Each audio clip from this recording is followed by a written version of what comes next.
If my completely unearned fan theories do not come true in this movie, I'm going to declare it a complete waste of time!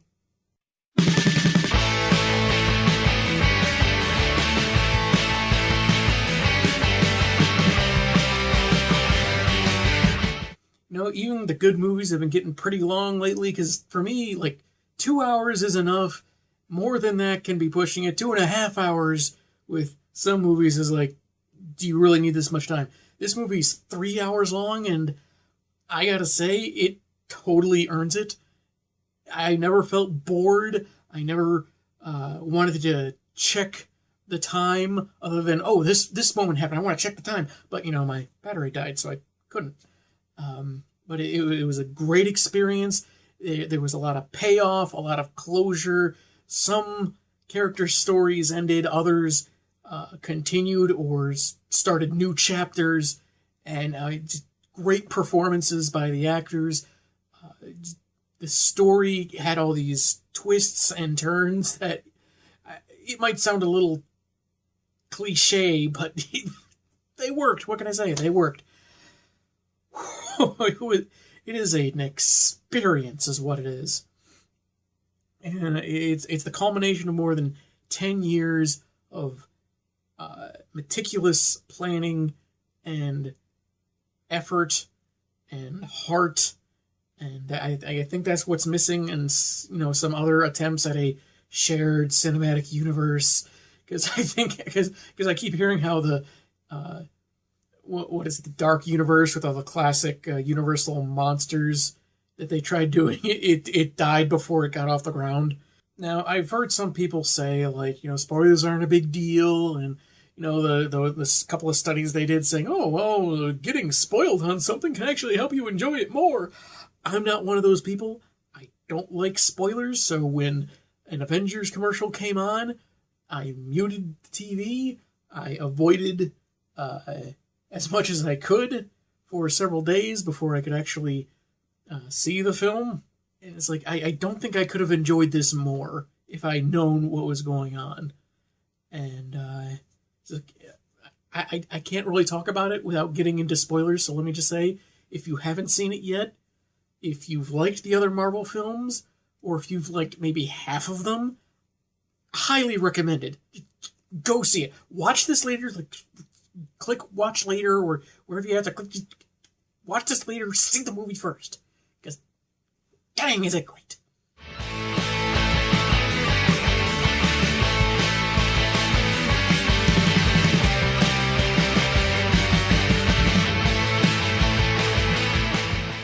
So, just gonna jump right into the spoilers now, and, say that the movie begins with...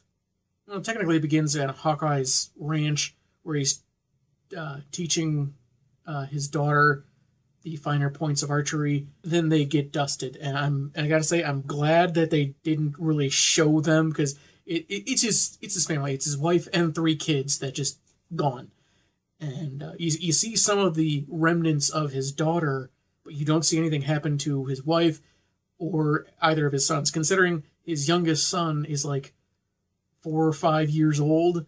It's I'm glad they didn't do that, because we got enough of that at the end of Infinity War, which I watched a couple days before seeing this. And so the other Avengers gather around, and they have a plan. Captain Marvel catches Tony while he's floating in space. He's been in space for about 3 weeks. He's pretty emaciated, and fortunately Captain Marvel is there. I don't know if she heard a distress signal. I think it might be much to say she was coincidentally there, but hey, she's there. She takes them to Earth, and it was they want to go after Thanos, and they have this big argument, and you just feel Tony failed. He feels like everyone failed, and not just they didn't just fail the Earth. It's his friends failed him, and he failed. It's an emotional roller coaster, man. Their plan is to go get the stones back from Thanos and basically unsnap everyone. And the plan works with only one hitch. there are no stones. Thanos snapped them away because he didn't want to be tempted by them anymore. And Thor takes his advice from Infinity War and goes for the head. Damn. Then the unexpected happens and they jump ahead 5 years. Black Widow's kind of holding down the fort at the Avengers compound, coordinating with Nebula and Rocket, who are off in space.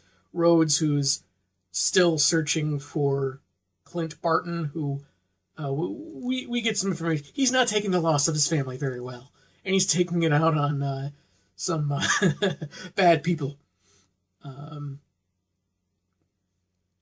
Carol Danvers is off in space. She says she's going to be really busy because what's happening on Earth is happening on thousands of other planets. Cap is, and I didn't really think of this immediately until I watched Chris Stuckman's spoiler review of this movie, and it's like Cap is like in a support group. He's leading a support group of people trying to move on with their lives since the snap, and that is kind of what Sam Wilson was doing when he was introduced in The Winter Soldier. He was leading a support group. It's very subtle, but I think it's clear he's trying to honor his friend's memory. They're trying to pick up the pieces, but fortunately, thanks to a convenient rat stepping upon some buttons, Scott Lang gets freed from the quantum realm, and he meets up with the Avengers and says, hey, quantum realm's kind of funky. We could use it for time travel, maybe? And they go to see Bruce Banner, who's basically in Hulk mode. We get the kind of Hulk that's like, the power, but also Bruce's brain. And I think he's a little smaller than regular full-on Rage Hulk. Hulk doesn't think it's really possible. They went to Tony Stark. He didn't think it was possible. But, in the movie's got to happen, so they figure out they're wrong. And here's the weird thing. Hulk and Tony, smartest guys around, they're saying, like, no, time travel isn't feasible. It can't be done. It doesn't work like it does in the movies. But then when they finally start experimenting with this, Hulk's like, no, it's not gonna be like Impact to the Future. It's gonna be, you're not gonna like alter the present by changing the past. You can't change the present. It's like, how do you know, man? It's like, you didn't think this was possible like 2 days ago, and now you're talking in certainties about something you're just now experimenting with. I mean, don't get me wrong. I know that there are a bunch of different ideas about how time travel could work. There's Back to the Future, you change something in the past, then it can change the present in drastic ways. There's Dragon Ball Super with future Trunks, and how it just creates an alternate timeline that operates parallel to the one you were trying to change.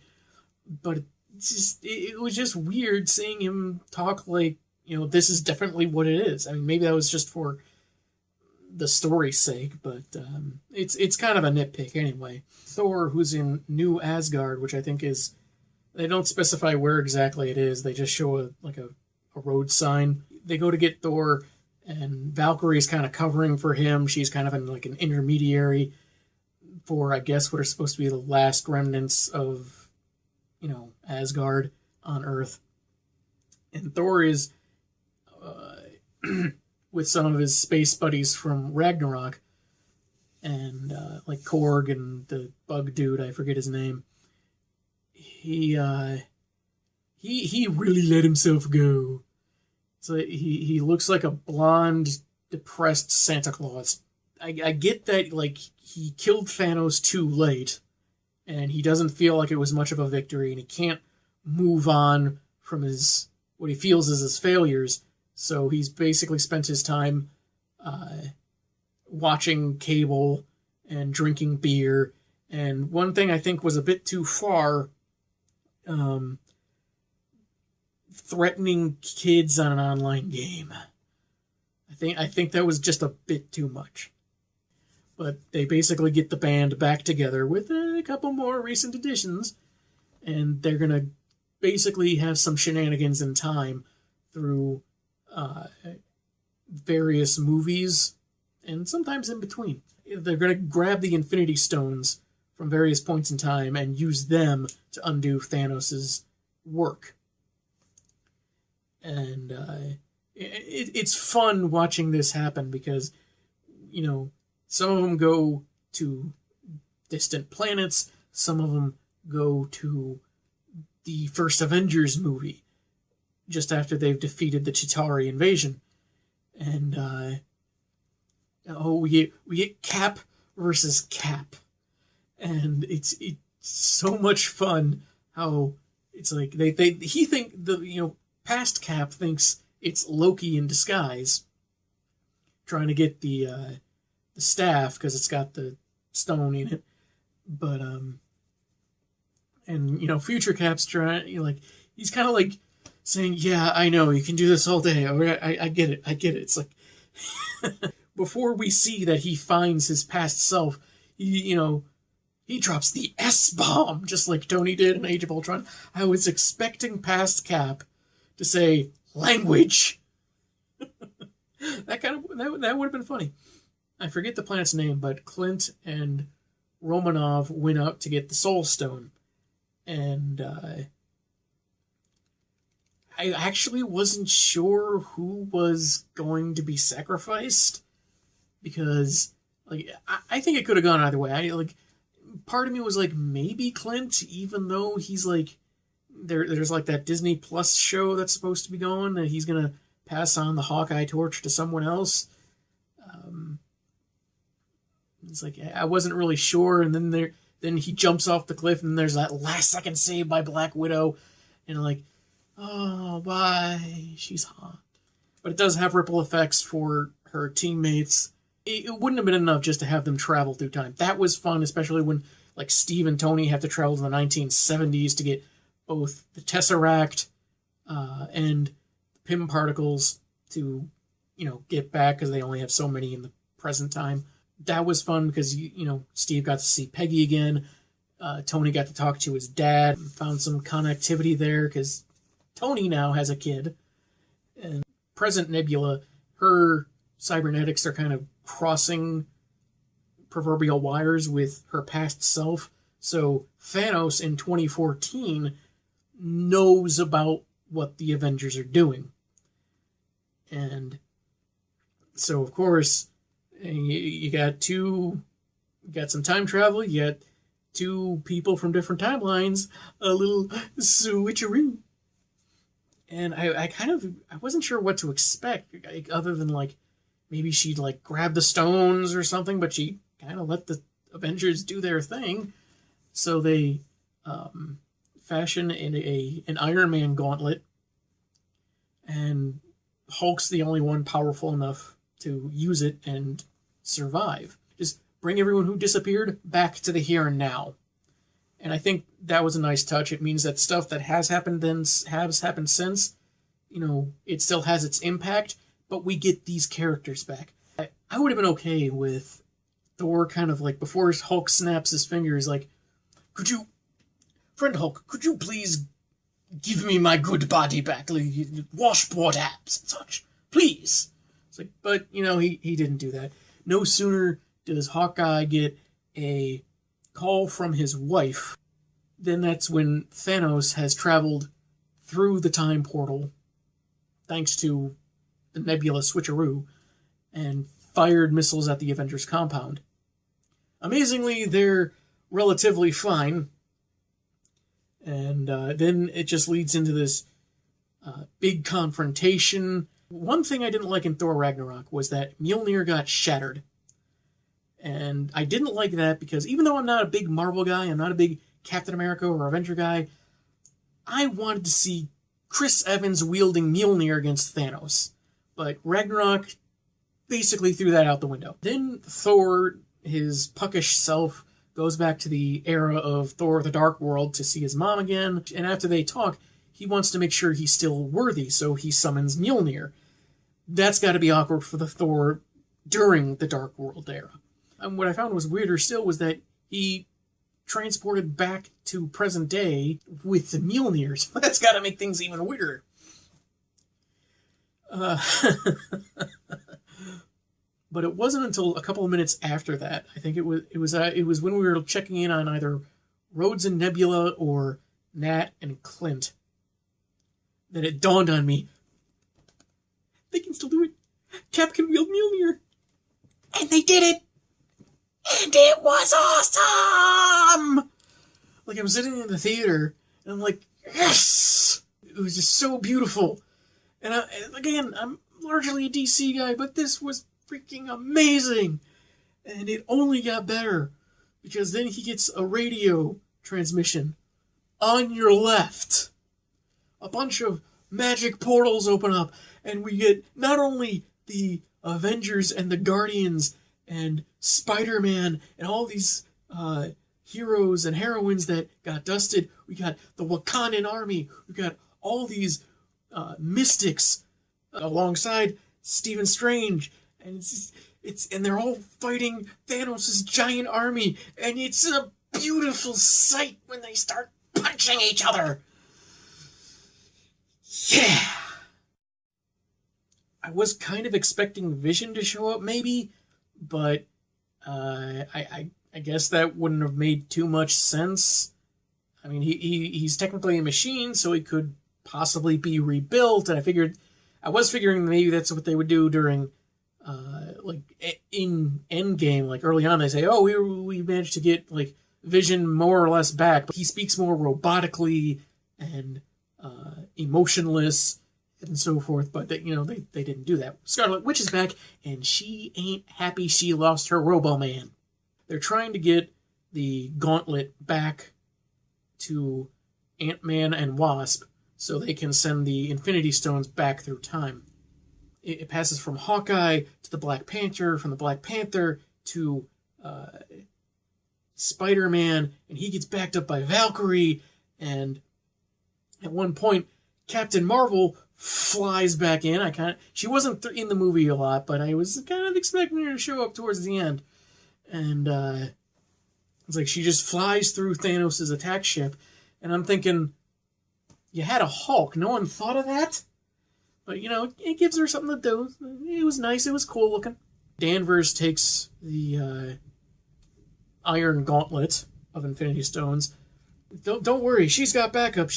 And there's Okoye, there's Scarlet Witch, there's Valkyrie, there's Pepper Potts in, I guess, her rescue armor, or at least the movie version of her rescue armor. Basically all the more prominent female fighters, other than Black Widow, sadly, just kind of all in one spot. And it just seemed like, what an odd thing to happen all of a sudden. Like, I'm sure if you enjoyed it for whatever reason, fine. I'm not knocking the scene. It's kind of weird that specifically all of the female heroes just kind of happen to converge at that one spot.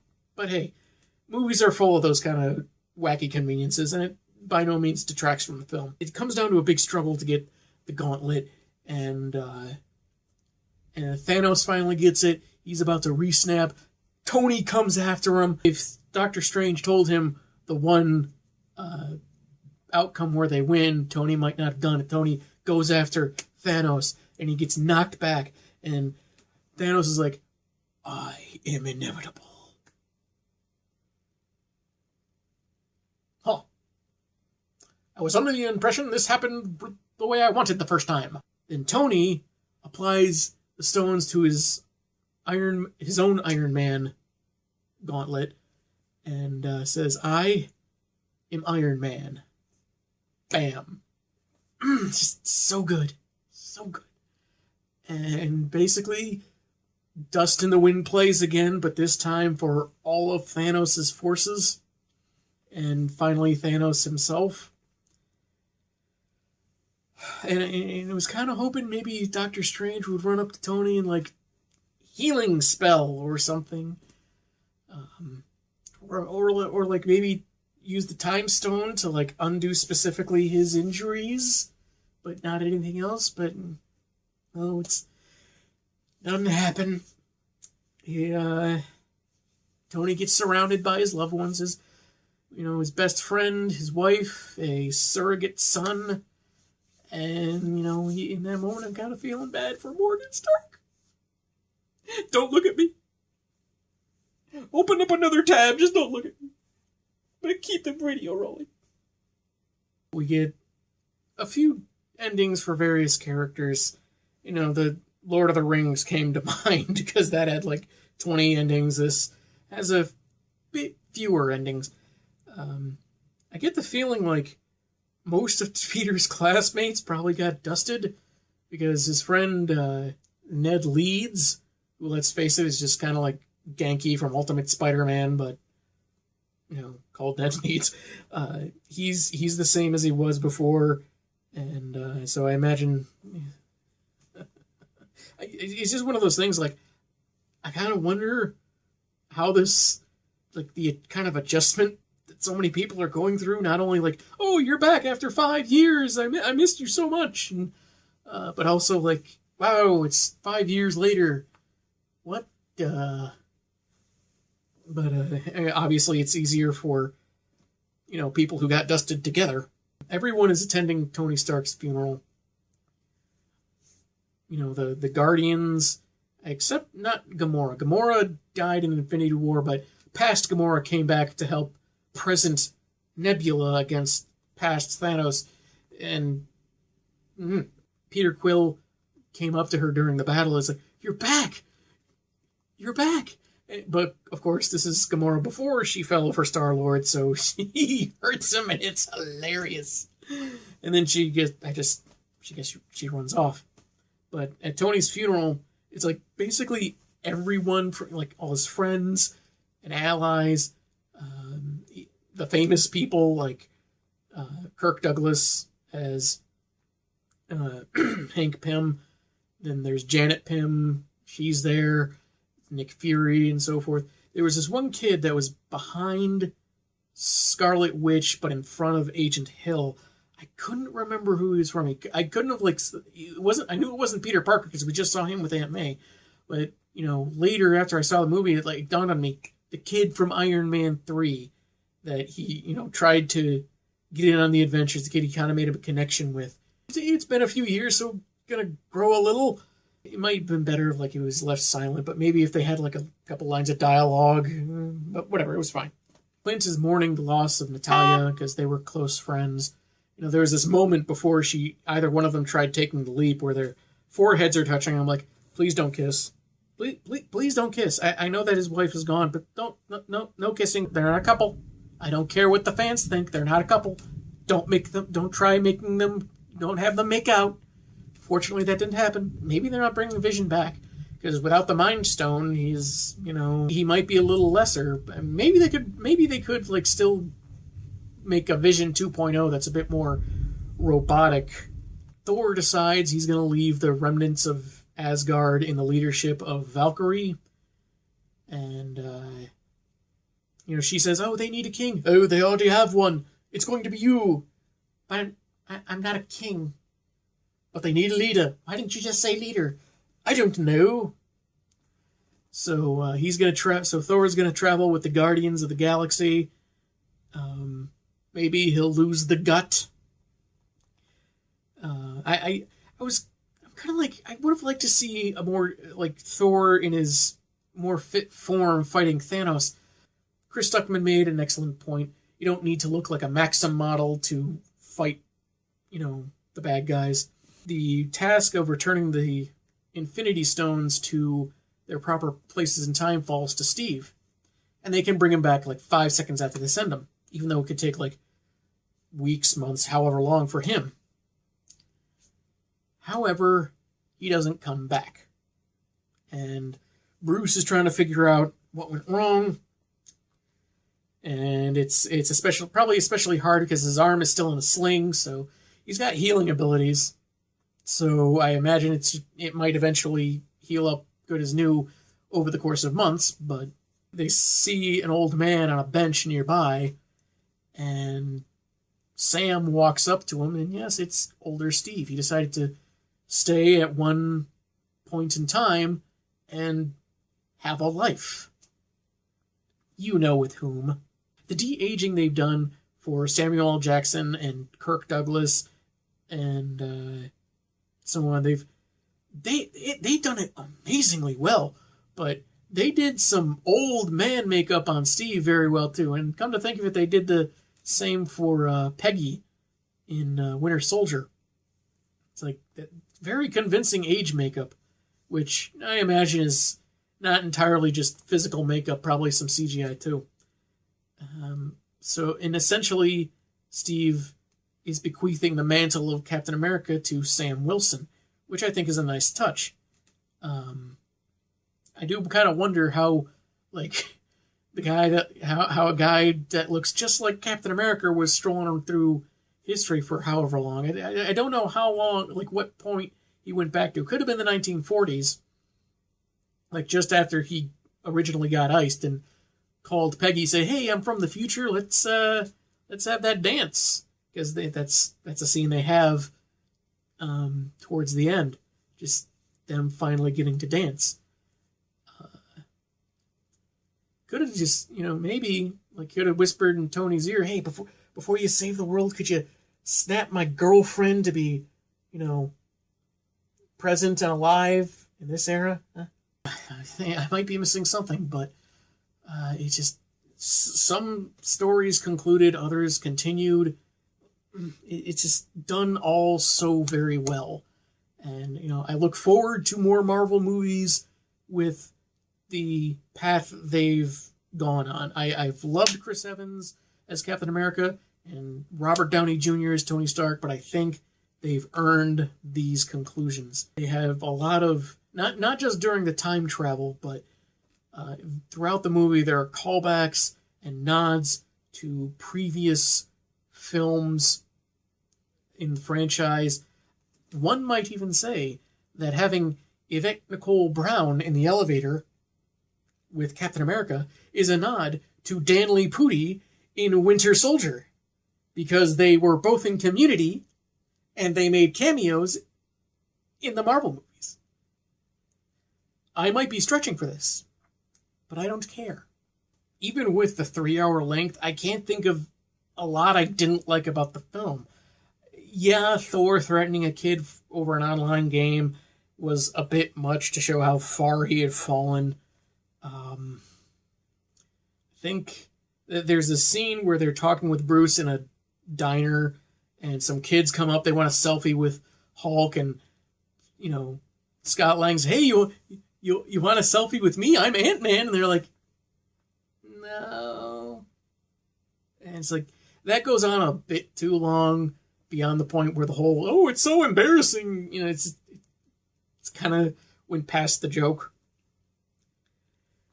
Wow, man, I was like, by now my brother has seen it 3 times, and I'm contemplating if I want to see it again. Probably won't be for another week or so, but because I got stuff I gotta do with the show. There's just so much right with this movie. It's hard for me to find anything really wrong with it. And some movies I could name but won't have the exact opposite effect. Yes, it's closing a few chapters, but it closed them on such a great note that you feel satisfied. Man, I can't say much else. It's like, it was just so thoroughly entertaining. I mean, I guess, I don't know, I didn't like Brie Larson's haircut. Terrible movie!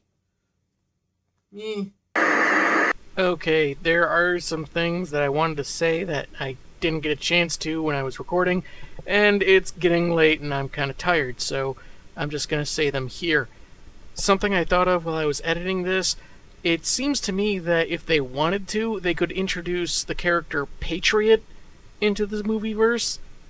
Patriot, I believe, is supposed to be the grandson of a guy who was one of the earlier test subjects for the super soldier serum before Steve Rogers, and if they wanted to, they could say that either Steve's grandchild or great-grandchild is, biracial, and he ends up becoming Patriot.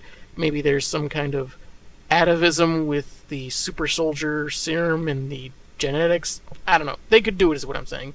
Though I think some might take issue with him being Rogers' descendant and not the other guy's. I forget his name because I never read the story. Looking back, it was a little peculiar that Thanos had to remove, I think, the Power Stone from the gauntlet so he could use it, but I guess the whole point of the gauntlet is to use the gems in tandem, and so removing it gave him the opportunity to just only use the Power Stone and knock her back. which I guess kind of makes sense because in this universe, one of the other Infinity Stones was the catalyst for Danvers having her powers. Still never cared for the whole Hulk Black Widow shipping, but I think Ruffalo does a good job displaying his despair at the loss of Black Widow. I figure that her movie will either be a prequel or they're going to somehow bring her back in the here and now, though that would cheapen her sacrifice. On the other hand, we saw Loki use the Tesseract to escape when the mission to retrieve it got bungled, so maybe there's a door there. And this might just be me personally, but I think it would have been very, very fitting if they put that memorial for Stan Lee before this movie like they did with Captain Marvel. I know they already did it there, but this is Endgame. It's a really important movie. I think it just would have been extra fitting to put it there as well, even if they've already used it. So yeah, I don't know. I don't know what else to say. So if you saw it, I hope you enjoyed it, and I will see you later. Take care.